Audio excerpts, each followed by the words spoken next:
SECOM. Vamos ouvir agora sim, o governador sobre algumas medidas que serão tomadas. Vamos lá. Em todo o estado, ou seja, na prática, a gente tinha ali na última terça-feira, quando foi encerrada a penúltima pesquisa, nós tínhamos 134 mil pessoas com o coronavírus no estado do Piauí. Desse total, 4 mil pessoas, então houve um crescimento muito forte no número de pessoas e aqui a gente tinha aí o índice de transmissibilidade lá atrás, ele estava quase 3, caiu para 1,07 para 0,9, depois subiu para 1,1 e agora a equipe está trabalhando aí o novo cálculo, mas deve ter tido uma leve elevação.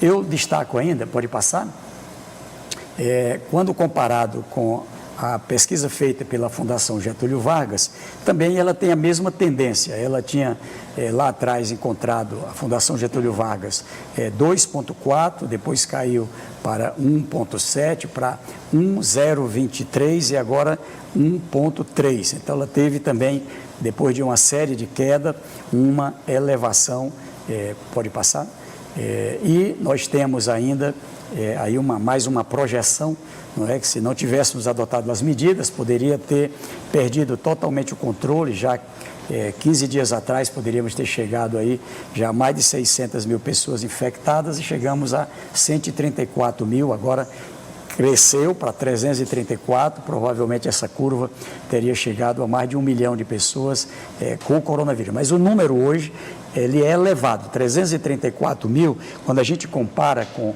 os casos confirmados, são 27 vezes mais, ou seja, o que entra na nossa rede para fazer os exames e aí encontramos os casos confirmados, município, estado, setor público, setor privado e o governo federal, nós temos um número bastante elevado na confirmação dada. É claro que uma parte desses 334 mil já não estão mais transmitindo. Aí o número encontrado, a gente pode passar aí, a gente vai ver logo mais à frente, aí está esse amarelo, é aquele que está numa fase abaixo de 14 dias, ou seja, está numa fase ainda de transmissibilidade elevada. Então, ele era 73.592, foi para 111.040. Então, o lado bom é que tem um número aí já ultrapassando de 200 mil, que ou já tinha passado de 14 dias ou agora está completando mais de 14 dias. Portanto, sai da fase da transmissibilidade pelos cálculos aqui encontrados. Pode passar? Nós temos, com isso, uma curva que ela vinha num crescimento menos acelerado e a novidade é que houve uma aceleração. O que aconteceu? As pessoas, por suas necessidades, deixaram de cumprir regras do isolamento social. Isso, quando acontece, eleva mais pessoas em movimento, mais pessoas sendo infectadas com o coronavírus e, a partir daí, nós temos uma situação de que uma parte vai para o adoecimento. E isso levou a um aumento de ocupação de leitos na nossa rede hospitalar. Ela aumentou lá atrás cerca de 26%, agora em torno de 20%. A gente pode passar mais à frente, a gente vai ver a pressão. E também, é claro, não deixa de ter óbito. A gente melhorou essa parte. Veja que lá atrás a gente chegava a até 300% o nível de crescimento de coronavírus, aliás, de óbito por Covid-19 de uma semana para outra. E ela foi caindo para 150, para 100, para 75, para 50.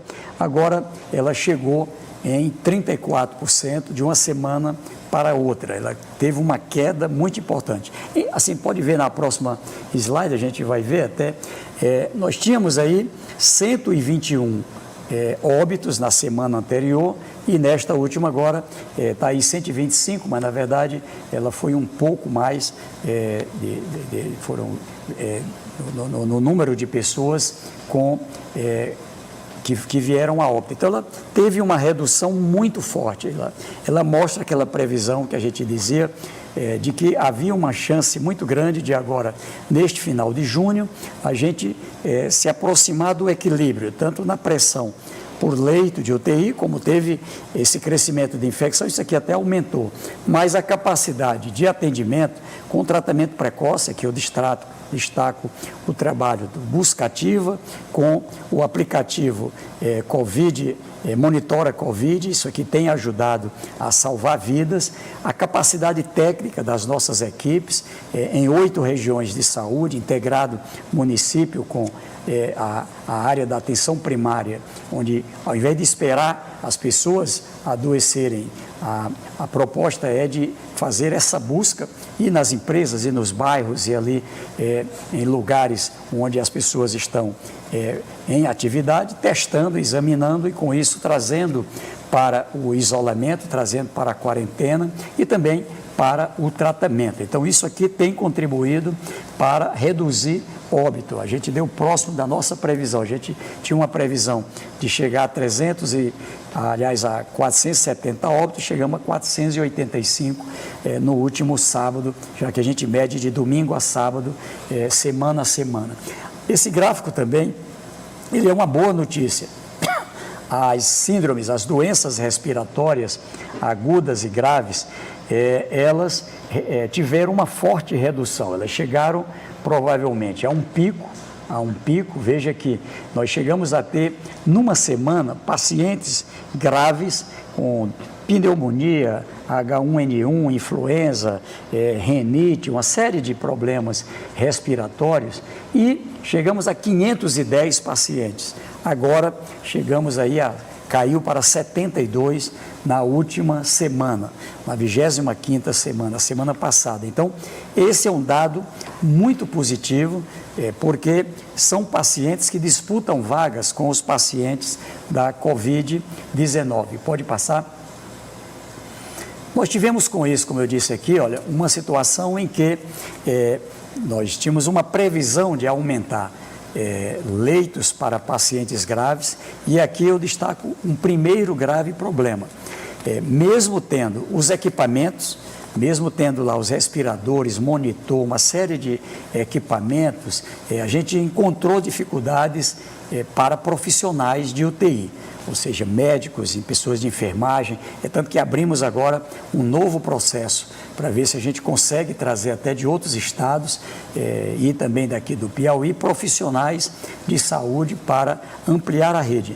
Nós tínhamos uma previsão de chegar com 522 leitos para pacientes graves e chegamos com 569, portanto, um número de mais ou menos 63 leitos a menos do que aquilo que foi previsto. Nós temos, repito, os equipamentos, as condições materiais para a atividade, porém, faltam profissionais, e é isso que a gente está agora nessa seleção que termina amanhã, colocando as condições de viabilizar, espero eu, juntamente aqui com o prefeito de Teresina, o prefeito Firmino, nós compramos juntos uma quantidade de respiradores e, por exemplo, a prefeitura tem ainda a condição de 48 respiradores para implantação, embora aqui é um crescimento extraordinário. Para lembrar, 18 de março, a gente só tinha 30 leitos de UTI, leito para pacientes graves,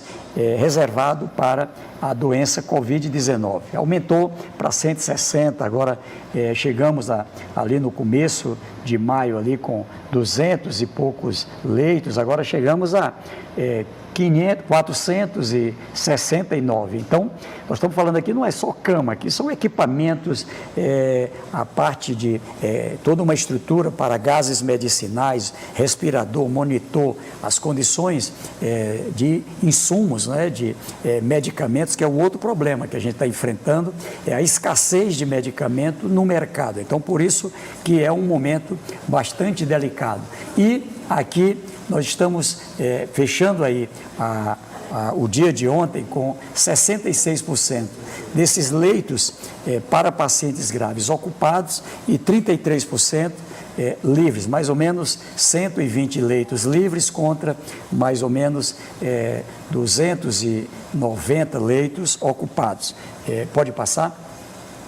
Aqui, para a gente ter uma ideia, só UTI, nós chegamos a 400, com 284 equipados, e tem mais, além disso, agora entraram mais 10 e tem 59 leitos para a parte de leitos de estabilização, que também atende a pacientes graves. Só para a gente ter uma noção de uma coisa prática, a gente já ia abrir ali o hospital, mais 10 leitos no hospital da Polícia Militar, e aí 2 profissionais de saúde têm Covid, são confirmados com o coronavírus, e aí é obrigado a fazer o afastamento. E aí a gente teve um trabalho aqui para o substituto, para garantir, graças a Deus, com solução, as condições desse atendimento. Então, isso é uma realidade. Qual é um lado positivo? A região mais ao sul do Piauí, a região de Floriano, de Oeiras, de Picos, a região ali de São João do Piauí, São Raimundo Nonato, Bom Jesus, nós estamos tendo um crescimento de adoecimento menor. Foram os primeiros municípios dessa região sul, né, que aderiram ao programa Busca Ativa. Aqui, para o norte, a gente tem um crescimento no número de casos com o coronavírus. A região aqui de Valença, Água Branca, Amarante, em direção a Teresina, a Grande Teresina aqui, Demerval Lobão, Altos, União, Miguel Alves, aqui em direção a Barras, para Luzilândia, Joaquim Pires. Veja que Esperantina, Batalha aí, bem no meio dessa região, que aderiu lá mais atrás ao Busca Ativa, já teve uma melhora nas suas condições de funcionamento. Cresceu também aqui, desse outro lado, Campo Maior, em direção a Piripiri, Pedro II, ali em direção a Parnaíba, Buriti dos Lopes, Luiz Correia, Cajueiro da Praia, ou seja, são regiões que agora voltamos todas as nossas atenções, porque isso aumenta o adoecimento, aumenta também óbito. Pegando o exemplo de Parnaíba, né, a desobediência leva a uma consequência. Qual é a consequência? Um aumento de pessoas doentes, um aumento de pessoas graves que precisam ser tratado com internação, isso joga pressão sobre leito de UTI, e também um aumento de óbito. A média de óbitos nessa região, ela é bem maior do que a do Piauí. O Piauí é 14 para 100 mil, essa região 32 para 100 mil. Então, isso mostra que tem, como eu sempre digo, o preço é a vida. Então, o apelo que a gente faz sempre de seguir o regramento é para evitar perder vidas humanas. Então, pode passar. Isso mostra que a gente voltou a ter decrescimento. Nós tínhamos tomado um susto ali na semana do dia 7 ao dia 13, voltou, embora tenha crescido a demanda por leito de UTI, mas ela foi bem menor do que na semana anterior. Ela caiu de 26% para 20%. Pode passar? Isso mostra a situação de ocupação de leitos clínicos. Aqui tem um dado importante: a gente está priorizando o tratamento precoce. O Busca Ativa médica é um médico que coordena equipes de enfermagens, levando, buscando, indo de casa em casa, como eu disse, indo ali nos bairros, ali no banco, farmácia, lotéricos, ali nas empresas, enfim, vai na Ceasa aqui em Teresina, vai ali no mercado de uma região ali em Água Branca, ou seja, em Oeiras, e com isso a gente consegue localizar quem está com coronavírus e trazer para o tratamento mais cedo. Pode passar? Mas temos aí um crescimento, como mostra esse gráfico, na ocupação de leito de UTI, numa proporção um pouco maior do que a proporção de colocar mais leitos. Se a gente tivesse alcançado os 522 leitos, é claro que aí era uma situação melhor. Não conseguimos. Então, é um cuidado que temos que ter pela escassez de profissionais de saúde. Pode passar? Aí são leitos de estabilização, onde o paciente é estabilizado e daí vai para UTI ou para leite clínico. Pode passar?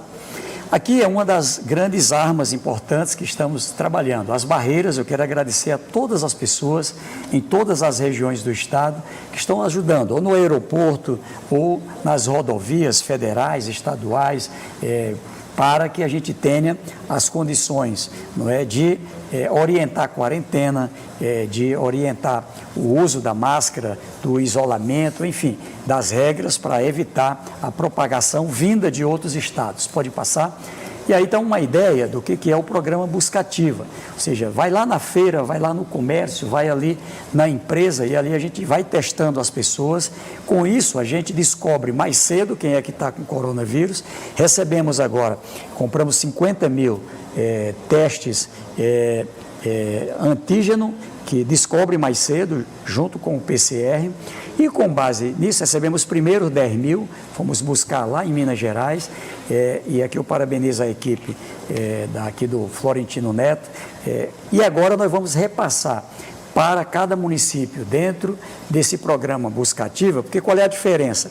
O teste rápido que a gente está usando, até agora estava usando, e vamos continuar usando, ele descobre a partir do 7º dia.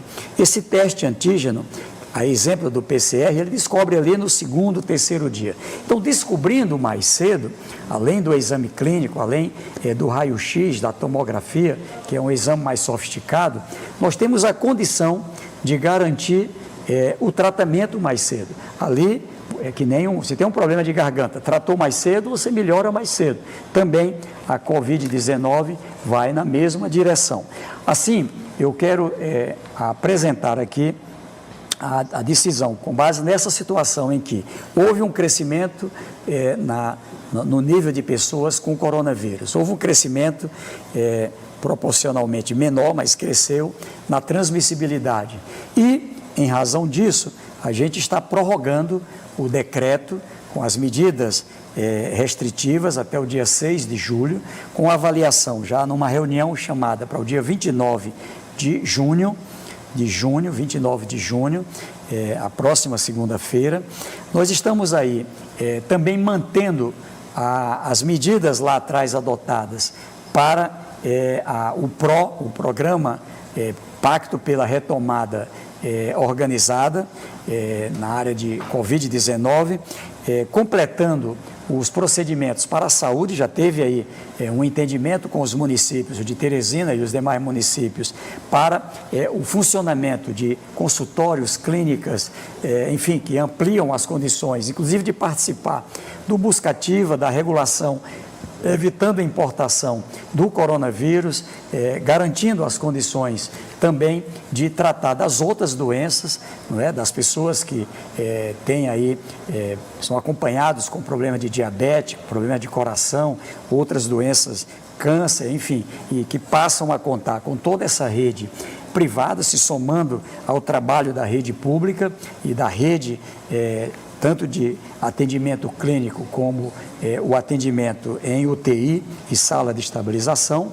Nós vamos manter, Então, o governador Wellington Dias anunciando, mediante os dados que apresentou de ocupação de leitos de UTIs, de taxa de transmissão, que vai ser prorrogado para o dia 6 de julho o distanciamento social aqui no estado do Piauí. O governador segue em live fazendo as explanações, as explicações, mas anunciou a principal medida, que é o do dia 6 de julho. Vamos continuar acompanhando, daqui a pouquinho vamos trazer mais informações sobre as decisões que foram tomadas pelo governador Wellington Dias. Mas fica a informação para você que nos assiste, dia 6 de julho o decreto foi renovado. Então, hoje seria o dia da retomada das atividades econômicas, dia 22. O governador decide, portanto, prorrogar para 6 de julho a reabertura das atividades. Com detalhe, dia 29 de junho, final desse mês, vai haver uma reunião para discutir se de fato houve avanços que podem justificar uma abertura.